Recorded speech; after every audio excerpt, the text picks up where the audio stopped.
BA third year home science और MA MSc food and nutrition students, आज हम लोग जिस टॉपिक को पढ़ने जा रहे हैं वो है लैक्टेटिंग मदर्स की क्या रिक्वायरमेंट होनी चाहिए डेली की। आईसीएमआर मतलब Indian council of medical research ने 2010 में ये जो लैक्टेटिंग मदर हैं और नॉर्मल एडल्ट वुमेन हैं इनकी रिक्वायरमेंट के बारे में बताया है। तो टॉपिक है आज का ICMR Indian council of medical research recommended dietary intake of A lactating mother. 2010 का ये डाटा है और 10 में ही ये रिपोर्ट आई थी, उन्हीं के हिसाब से ये आरडीए है।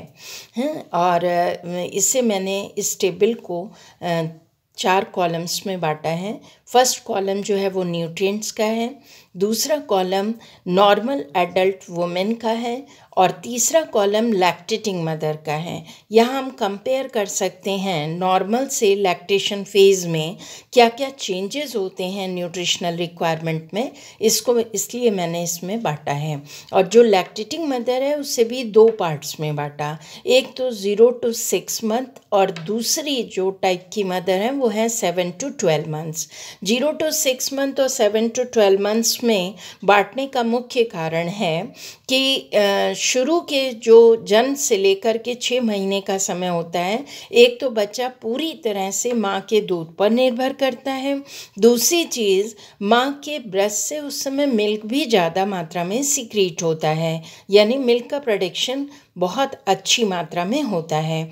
लेकिन जब 7 to 12 मंथ्स का होता है तो बच्चे की बढ़त हो रही है, माँ का दूध फॉर एग्ज़ाम्पल जैसे मैंने अभी बताया कि 0 to 6 मंथ का मतलब है कि जन्म से लेकर 6 माह तक माँ WHO और FAO सभी ने स्टडीज़ करके ये बताया है कि लगभग एक नॉर्मल हेल्दी मदर जो होती है अगर पूरी तरह से वेल नरिश्ड हो तो ऐसी माँ प्रतिदिन 1000 से 800 ml दूध 0 से 6 माह के करीब सीक्रेट करती है, यानी प्रतिदिन 1 लीटर से लेके 800 ml तक दूध उसके ब्रेस्ट से आता है और बच्चे की रिक्वायरमेंट पूरी होती है। लेकिन जब 7 to 12 मंथ्स का बेबी होता है या मदर का जो फेज़ 7 to 12 मंथ्स का होता है उस समय माँ केवल 500 से 400 ml प्रतिदिन के हिसाब से दूध का सिक्रीशन करती है और बच्चा बढ़ रहा है, बच्चे की ग्रोथ हो रही है, तो उस माँ के दूध से ही केवल उसका भरण पोषण नहीं हो सकता। ऐसी कंडीशन में बच्चे को ऊपरी आहार यानी वीनिंग फूड दिए जाते हैं, तो माँ के दूध की मात्रा कम हो जाती है, इसलिए उसकी रिक्वायरमेंट पे भी फ़र्क पड़ता है। अब एक एक करके हम लोग सारे न्यूट्रिएंट्स को स्टूडेंट समझेंगे। सबसे पहला है एनर्जी। एनर्जी को आप सब जानते हैं किलो कैलोरीज में मेज़र किया जाता है और एक औरत के काम करने के जो तरीके हैं अकॉर्डिंग टू वर्क उसे 3 पार्ट्स में बांटा जाता है, sedentary work, moderate work and heavy work. Sedentary work जो मैं प्रेगनेंसी का टॉपिक पढ़ा रही थी उस समय प्रेगनेंसी के दौरान जो न्यूट्रिशनल रिक्वायरमेंट आपको बताई थी उस समय ये समझाया था कि सेडेंट्री वर्कर वुमेन कौन होती हैं, मॉडरेट वर्कर वुमेन कौन होती हैं और हैवी वर्कर कौन होती हैं। तो जो नॉर्मल एडल्ट्स हैं सेडेंट्री वर्कर को चूँकि हल्का फुल्का काम करती हैं तो 1900 किलो कैलोरीज की आवश्यकता होती है, मॉडरेट को 2230 और हैवी वर्कर हैं तो उन्हें 2850 किलो कैलोरीज प्रतिदिन आवश्यक होती हैं। लेकिन यदि इनमें से किसी भी प्रकार की महिला अगर लैक्टेटिंग फेज़ में आ जाए, दुग्धपान कराने की अवस्था में हो, अगर 0 से 6 माह का उसका बच्चा हो तो उसे प्रतिदिन प्लस 600 किलो कैलोरीज एक्स्ट्रा अपनी डाइट में लेनी चाहिए। यानी अगर सेडेंट्री वर्कर टाइप की महिला 0 से 6 माह के बच्चे को दूध पिला रही है तो 1900 प्लस 600 किलो कैलोरीज जोड़ करके जितनी आएंगी वो उसकी प्रतिदिन की आवश्यकता होगी। यदि मॉडरेट टाइप की होगी तो 2230 प्लस 600, 2850 प्लस 600। इसी तरह अगर उसका बच्चा 7 से 12 माह के बीच है और वो सेडेंट्री टाइप की मदर है तो 1900 kilo calories plus 520, 2230 plus 520, 2850 plus 520। यानी किस प्रकार के किस टाइम के फेज़ में एक लैक्टेटिंग मदर है, 0 to 6 मंथ में है या 7 to 12। अभी ये क्यों फ़र्क हो रहा है ये आपको समझ में आ गया होगा। 0 to 6 मंथ में एक्स्ट्रा किलो कैलोरीज यानी 600 किलो कैलोरीज की आवश्यकता है, जबकि 7 to 12 मंथ्स में केवल 520 किलो कैलोरीज। ये फ़र्क क्यों हो रहा है ये समझ में आ रहा है कि 0 to 6 मंथ में माँ अपने ब्रेस्ट से प्रतिदिन 1000 से 800 ml दूध का सिक्रीशन करती है। जब इतना दूध उसके ब्रेस्ट से निकलता है तो उसे अधिक ऊर्जा की आवश्यकता होती है। लेकिन जब 7 से 12 माह का बच्चा होता है या माँ होती है उस दौरान उस माँ के ब्रेस्ट से केवल 400 से 500 ml दूध ही उसके ब्रेस्ट से सिक्रीट होता है, इसलिए उसे केवल 520 किलो कैलोरीज एक्स्ट्रा अपनी डाइट में लेनी चाहिए। मुझे लगता है कि अब आपको ये बात समझ में आ गई होगी। नेक्स्ट जो न्यूट्रिएंट है वो है प्रोटीन। प्रोटीन ग्राम्स में मेज़र करते हैं और हम सबको मालूम है कि एक नॉर्मल एडल्ट लेडी को 1 ग्राम पर डे के हिसाब से प्रोटीन, 1 ग्राम पर केजी बॉडी वेट के हिसाब से, यानी 55 किलोग्राम अगर उसका वज़न है तो प्रति किलोग्राम भार पर 1 ग्राम प्रोटीन की आवश्यकता होती है। अगर 55 किलोग्राम उसका शरीर भार है तो उसे 55 ग्राम ही प्रोटीन लेने की आवश्यकता होगी। लेकिन अगर माँ 0 to 6 मंथ के समय में लैक्टेशन फेज़ में होगी या उसका बच्चा 0 से 6 मंथ का होगा तो उससे प्रतिदिन 77.9 ग्राम्स प्रोटीन लेना चाहिए। अगर उसका बच्चा 7 to 12 मंथ्स का है तब उसे प्रतिदिन 70.2 ग्राम्स प्रोटीन कंज्यूम करना चाहिए अपनी डाइट के द्वारा। अब आगे के क्लासेस में आपको बताऊंगी कि कौन सा प्रोटीन लेना चाहिए, कितनी मात्रा में लेना चाहिए, जिससे कि उसकी ये रिक्वायरमेंट फुलफ़िल हो सके। आज हम लोग बस इतना ही जानना चाहते हैं कि नॉर्मल लेडी को केवल 50 ग्राम प्रोटीन पर डे लेना चाहिए और लैक्टेटिंग फेज़ में यदि उसका बच्चा 0 से 6 माह का है तो 77.9 और यदि 7 to 12 मंथ्स का है तो 70.2। विजुअल फैट मैंने आपको पहले ही बताया था, ये वो फैट होता है जिसे हम अपनी आइज से देख सकते हैं। फॉर एग्ज़ाम्पल जैसे बटर है, घी है, ऑयल्स हैं, ये सब जिन्हें हम अपनी आइज से देखते हैं वो विजुअल फैट्स कहलाते हैं। Sedentary worker, moderate worker, heavy worker, तीनों के लिए फ़ैट की रिक्वायरमेंट। एक नॉर्मल एडल्ट लेडी अगर सेडेंट्री टाइप की है तो 20, मॉडरेट वर्कर है तो 25 और हैवी वर्कर है तो 30। और लैक्टेशन के फेज़ में ये रिक्वायरमेंट 30 ग्राम्स, 0 to 6 मंथ का अगर बच्चा है तो 30 ग्राम पर डे और 7 to 12 मंथ्स का अगर उसका बच्चा है तो 30 ग्राम्स ही पर डे उसे फ़ैट लेना चाहिए।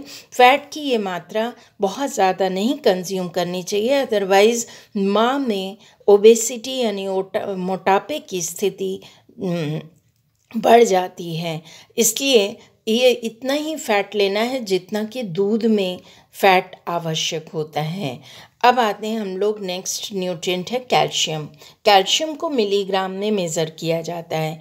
एक नॉर्मल लेडी को कैल्शियम केवल 600 मिलीग्राम आवश्यक होता है, लेकिन लैक्टेशन का चाहे वो 0 to 6 मंथ का फेज़ हो या 7 to 12 मंथ्स, दूध में कैल्शियम की अत्यंत आवश्यकता होती है दूध के निर्माण के लिए। इसलिए जस्ट दुगनी मात्रा में एक दुग्धपान कराने वाली महिला को 1200 मिलीग्राम पर डे कैल्शियम अपनी डाइट के द्वारा प्राप्त करना चाहिए। ये ICMR सजेस्ट कर रहा है। अब नेक्स्ट जो न्यूट्रिएंट है वो है आयरन। आयरन को मिलीग्राम में मेज़र करते हैं। आयरन नॉर्मल लेडी को 21 मिलीग्राम पर डे आयरन लेना चाहिए, जबकि लैक्टेशन टाइम में चाहे 0 to 6 मंथ का उसका बेबी हो या 7 to 12 मंथ्स का हो, उसे 25 मिलीग्राम आयरन अपनी डाइट के द्वारा कंज्यूम करना चाहिए ताकि दूध में आयरन की मात्रा आ सके। ये इसलिए है बेटा क्योंकि गाय भैंस का जो दूध होता है उसमें आयरन नहीं पाया जाता, लेकिन माँ के दूध में अगर इनटेक मदर की तरफ से होगा तो 1 मिलीग्राम आयरन निश्चित रूप से पर 100 ml मिल्क पाया जाता है। इसलिए दूध माँ के आहार के द्वारा उसे आयरन ज़रूर प्राप्त होना चाहिए। नेक्स्ट न्यूट्रिएंट है वो है विटामिन ए। विटामिन ए को 2 फॉर्म में पाया जाता है। विटामिन ए या 2 फॉर्म में हम कंज्यूम करते हैं, एक रेटिनॉल जिसे म्यूजी में मेजर करते हैं और दूसरा है बीटा कैरोटीन। बीटा कैरोटीन भी म्यूजी में मेजर किया जाता है। रेटिनॉल 600 नॉर्मल एडल्ट लेडी के लिए, लेकिन अगर लैक्टेशन का फेज़ हो, चाहे वो 0 to 6 मंथ के बच्चे को दूध पिला रही हो या 7 to 12, तो उससे 950 म्यूजी पर डे रेटिनॉल कंज्यूम करना चाहिए। और बीटा कैरोटीन ये बहुत ज़्यादा मात्रा में इनटेक बढ़ रहा है। बीटा कैरोटीन म्यूजी में 4800 म्यूजी नॉर्मल एडल्ट लेडी को, लेकिन लैक्टेशन फेज़ में हो तो 7600 म्यूजी बीटा कैरोटीन लैक्टेशन के फेज़ में एक दुग्धपान कराने वाली माँ को अपने आहार के द्वारा कंज्यूम करना चाहिए।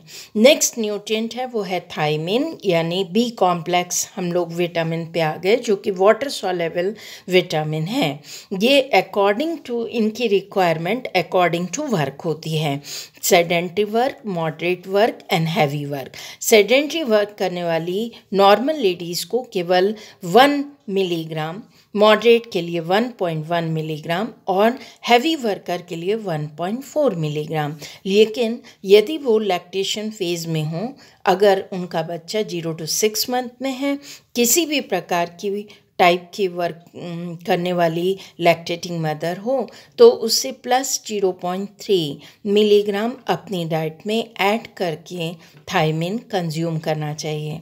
जैसे सेडेंटरी वर्कर हैं तो 1.0 + 0.3, 1.1 + 0.3, 1.4 + 0.3, और अगर उसका बच्चा 7 to 12 मंथ में है तो +0.2। यानी ये थायमिन की रिक्वायरमेंट, चूँकि एनर्जी के ऊपर थायमिन डिपेंड करता है तो यहाँ एनर्जी ज़्यादा आवश्यक हो रही है 7 to 12 मंथ की तुलना में। इसी तरह थायमिन जो है यहाँ पर 0 to 6 मंथ का जब बेबी है तब एक लैक्टेटिंग मदर को +0.3 थायमिन की आवश्यकता एक्स्ट्रा होगी, और अगर उसका बच्चा 7 से 12 माह का है तो +0.2 मिलीग्राम पर डे थायमिन की आवश्यकता होगी। नेक्स्ट न्यूट्रिएंट है वो है राइबोफ्लेविन।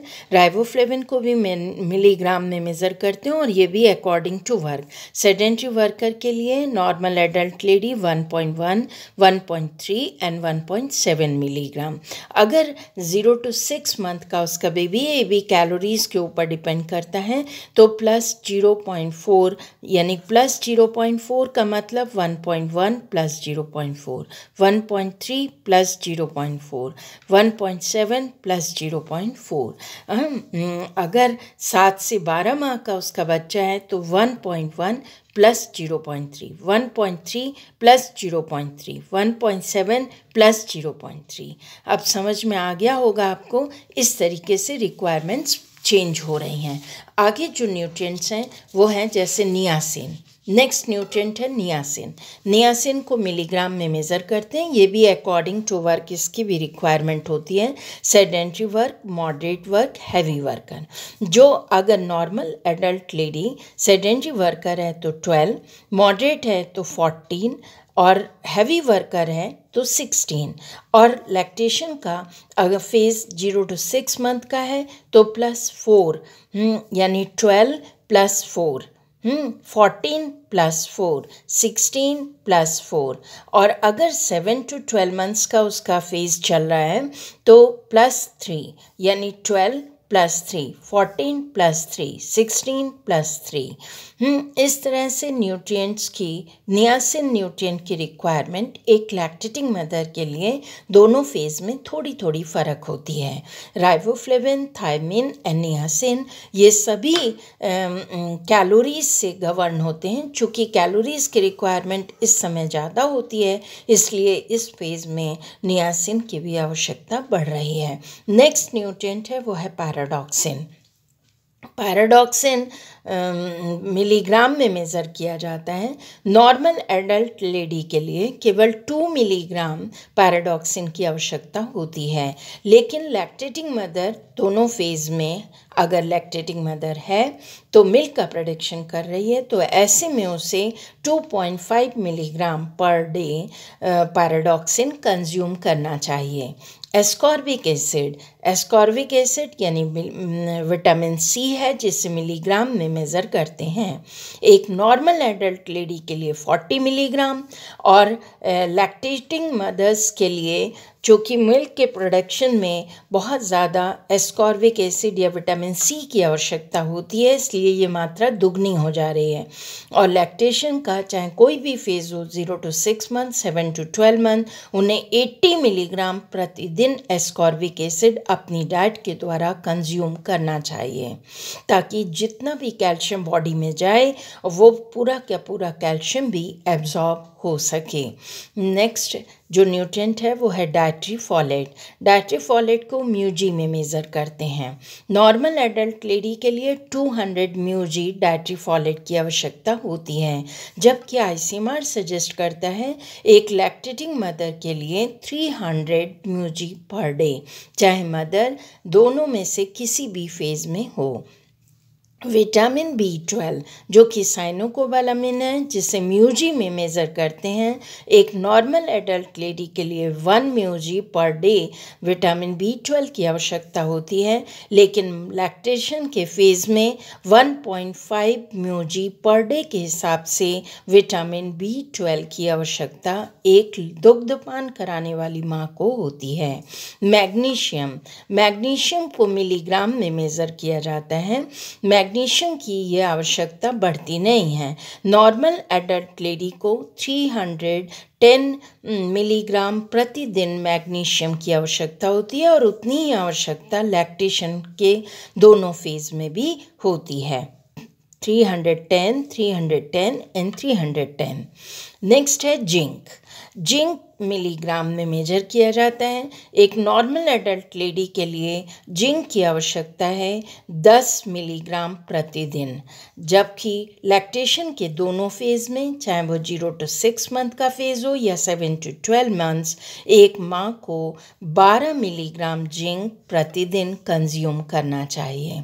ये ICMR 2010 जो कि Indian council of medical research है, उसके द्वारा ये RDA सजेस्ट किया गया है, जो मैंने आज आप लोगों को कंपेयर करके बताया कि एक नॉर्मल लेडी की रिक्वायरमेंट क्या है और लैक्टेशन के दोनों फेज़, यानी 0 to 6 मंथ का लैक्टेशन फेज़ और 7 to 12 मंथ। इसको आप इस तरह भी समझ सकते हो कि माँ का 0 से 6 माह का बच्चा है और माँ का 7 से 12 माह का बच्चा है।